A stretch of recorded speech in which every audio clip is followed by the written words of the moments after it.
Baiklah putera-putera sekalian, kini kita telah tiba ke siri ketiga video e-learning kita, iaitu subtopik terakhir dalam bab 3, menyelesaikan masalah penghitungan melibatkan persamaan kimia. Okey, kebanyakan soalan calculation dalam paper kimia melibatkan persamaan kimia. Jadi nak tak nak, pelajar-pelajar mesti tahu cara-cara untuk menulis persamaan kimia yang seimbang. Okey, jadi apabila jumpa soalan penghitungan yang melibatkan persamaan kimia, dan langkah-langkah yang perlu diambil adalah mula-mula sekali kita kena gariskan semua maklumat yang penting dalam soalan. Yang ini termasuklah sekiranya soalan itu memberikan maklumat tentang jisim bahan, isi padu, bilangan mol dan sebagainya. Okey, yang kedua, perlu tulis persamaan kimia yang seimbang. Yang ketiga, kenal pasti apa yang perlu dihitung. Okay, yang ini dinyatakan dalam soalan. Kemudian langkah keempat, 5, 6 ini merupakan 3 langkah pengiraan yang sangat penting. Jadi setiap kali putera-putera menyelesaikan masalah pengiraan dalam kimia perlu menunjukkan 3 langkah penghitungan ini. Iaitu yang pertama adalah penghitungan bilangan mol ataupun M. Yang kedua, menulis nisbah bilangan mol ataupun R, ratio. Dan last sekali, menyelesaikan perhitungan ataupun S for solve. Jadi, 3 langkah pengiraan yang penting yang mesti ditunjukkan dalam penyelesaian soalan adalah M, R, S. Okey, mari kita tengok contoh. Okey, contoh yang pertama, putera-putera boleh merujuk kepada buku teks kimia di muka surat 73, iaitu aktiviti 3.20, soalan nombor 1. Apa yang telah diberikan oleh soalan? Soalan telah memberikan persamaan kimia yang seimbang. Jadi kita baca pernyataan soalan untuk kenal pasti apa yang diminta oleh soalan untuk kita hitung. Okey, pernyataannya berapakah jisim kalsium karbonat? Okey, so kita gariskan sebab ini adalah maklumat yang penting. Jadi apa yang kita perlu kira nanti ataupun yang perlu kita hitung nanti adalah jisim kalsium karbonat. Yang diperlukan untuk menghasilkan 1.2 desimeter padu gas karbon dioksida pada keadaan bilik. So 1.2 desimeter padu ni adalah merupakan nilai bagi isi padu, iaitu isi padu gas karbon dioksida. Seterusnya, kita bulatkan pernyataan yang soalan bagi. Maklumat yang soalan bagi tadi, kita bulatkan. Dia minta, suruh kita cari jisim kalsium perkarbonat. So, tuliskan M kat bawah ni, letak anak panah.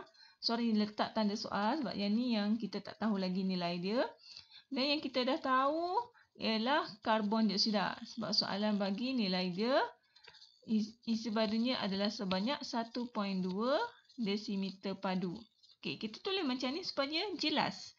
Nanti untuk langkah yang kedua, untuk tulis nisbah bilangan mol tu, kita dah tahu. Kita nak buat nisbah untuk yang mana. Jadi sekarang kita akan selesaikan soalan ini. Selesaikan penghitungan ini melalui 3 langkah tadi, iaitu M, R dan juga S. Memula M, ingat lagi tak M tu apa? M tu adalah hitung bilangan mol. Nak hitung bilangan mol siapa?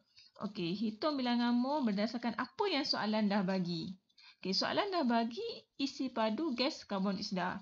Jadi, daripada nilai isi padu gas karbon dioksida sebanyak 1.2 desimeter padu ni, kita tukarkan dia kepada bilangan mol. So kita hitung bilangan mol karbon dioksida. Rumusnya adalah isi padu bahagikan dengan isi padu molar. So, kemudian kita masukkan nilai 1.2 bahagikan dengan 24. So, kita akan dapat jawapan 0.05 mol. Jangan lupa tulis unit ya. Unit sangat penting dalam kimia. Mesti ada unit. Kemudian langkah yang kedua, kita buat nisbah bilangan mol. Nisbah bilangan mol yang mana? Yang kita dah bulatkan tadi. Tulis dulu apa yang kita dah tahu. Kita dah tahu nilai untuk karbon dioksida. Tulis karbon dioksida. Lepas tu tulis tanda nisbah. And then yang kita nak hitung nanti, kalsium karbonat tu letak dekat belakang. Okay. Kemudian depan ni kita nak tulis apa? Okay, kat sini, kat depan ni, kita tulis berapa bilangan mol dia. So, berapa bilangan mol karbon dioksida dinisbahkan dengan bilangan mol kalsium karbonat. So, yang ni, pertama sekali kita tengok daripada persamaan yang asal. Dalam persamaan ni, tiada sebarang nombor yang ditulis di hadapan kalsium karbonat dengan karbon dioksida. Okay, so maksud dia, bilangan mol dia adalah 1. So, kita masukkan kat sini, 1 mol karbon dioksida, nisbahnya adalah 1 mol kalsium karbonat. So, nisbah dia 1 dengan 1. Maksudnya, bilangan mol karbon dioksida adalah sama dengan bilangan mol kalsium karbonat. So, ini yang pertama ni adalah daripada persamaan yang asal. Tapi daripada langkah penggerak yang pertama tadi, yang kita dapat bilangan mol karbon dioksida tak sampai pun 1 mol. Sebab yang kita dapat hanya 0.05 mol. So, kita masukkan jawapan yang sebenar ni di baris yang kedua. So, kita tuliskan karbon dioksida tu sebanyak 0.05 mol. Jadi, kalsium karbonat juga akan dapat 0.05 mol kerana nisbah molnya adalah sama.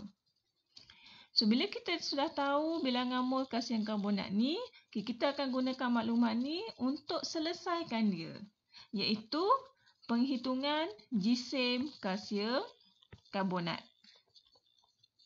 Di mana rumus jisim adalah bilangan mol didarabkan dengan jisim molar. Okay. Saya harap putera-putera masih ingat lagi cara untuk menghitung jisim molar. So, bilangan mol kita ada 0.05. Okay, untuk menghitung jisim molar kalsium karbonat, kita tengok unsur-unsur yang ada dan rujuk kepada maklumat yang soalan beri, iaitu jisim atom relatif ke atas ni. So, kita letak kurungan. Kalsium karbonat terdiri daripada kalsium, nilai GAR dia adalah 40, and then tambah dengan karbon 12, and then oksigen ada 3, jadi GAR oksigen 16 darabkan dengan 3. Okay. Jisim molar dia kita akan dapat 100. So, darabkan dengan 0.05 dan kita akan dapat jawapan dia 5.0 gram. Okey. Kemudian mari kita lihat satu lagi contoh. Okey. Yang ni masih lagi di aktiviti 3.20 tapi di muka surat 74, soalan nombor 3. Okey.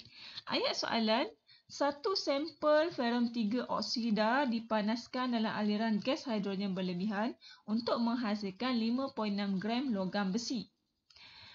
Kehendak soalan adalah hitung jisim sampel ferrum 3 oksida. So, mari kita gariskan maklumat penting dalam soalan ini. Okey, diberikan kepada kita 5.6 gram logam besi. So, besi tu yang mana? Besi adalah ferrum. So, ferrum yang terhasil adalah sebanyak 5.6 gram. Kehendak soalan adalah untuk kita menghitung jisim sampel ferrum 3 oksida. So, yang ini ferrum 3 oksida. Dan yang kita perlu hitung adalah dia punya jisim. Okey, tak macam ni. Dan sekarang kita akan memulakan langkah penghitungan. Bermula dengan langkah yang pertama, itu cari dulu bilangan mol. So, kita kira bilangan mol bagi ferrum. Sebab soalan bagi maklumat untuk ferrum. So, bilangan mol, rumus dia jisim bahagikan dengan jisim molar. Jisimnya 5.6 gram bahagikan dengan jisim molar ferrum yang ke atas ni. Okey, 56. So, kita akan dapat jawapan dia 0.1 mol. Okey. Seterusnya kita akan tulis nisbah bilangan mol. Okey, tulis dulu yang kita dah kira tadi, iaitu ferrum. Nisbahkan dengan yang kita akan hitung nanti, iaitu ferrum 2 oksida. tengok daripada persamaan kimia yang asal, ferum 2 oksida ni tiada nombor di hadapan, maksudnya dia 1 mol. So, ferum 3 oksida ada 1 mol. Dia akan hasilkan ferum sebanyak 2 mol. Jadi, nisbah antara ferum dengan ferum 3 oksida adalah 2:1. Yang kita hitung tadi, kita dapat 0.1 mol. Okay, so kita masukkan dalam baris yang kedua. So, ferum adalah sebanyak 0.1 mol. Maka bilangan mol ferum 3 oksida akan menjadi 0.1 bahagi 2. Ferum 2 oksida. Okay, kita tulis mula 0.1 mol ferum. Nisbahkan dengan. So, kita akan dapat 0.05 mol ferum 3 oksida.